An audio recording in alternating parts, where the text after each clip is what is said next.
This is a story about the Iranian Revolution of 1979. First, we need a little bit of background.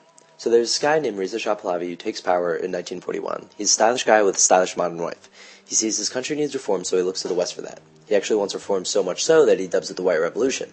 But there are problems with reform in Iran. First is that reform gave people too many freedoms, like the right for women to vote, which the clergy saw as bad.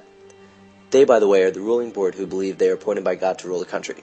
So the 1979 revolution really starts in 1978 when people are getting angry about Western reform and they start protesting.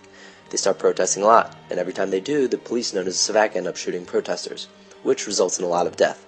Now, on a quick side note, Islam is broken into different sects, one sect believing in mourning for the dead 40 days after they die. So people go to mourn, they protest, then they get shot, which leads to more deaths. This in turn causes a cycle known as 40 on 40, which lasts for about 6 months.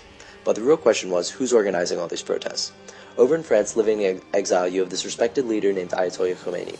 Khomeini basically recorded his messages on cassettes, sent them over to Iran. As they circulated, people got to hear his words, and it banded them together against the Shah. Meanwhile in Iran, protests got worse. Finally, Shah was sick, realized his reign was over, and called it quits on January 16, 1979. The Ayatollah finds out about this, comes back from France, and he's greeted by a few million people, and that's the revolution.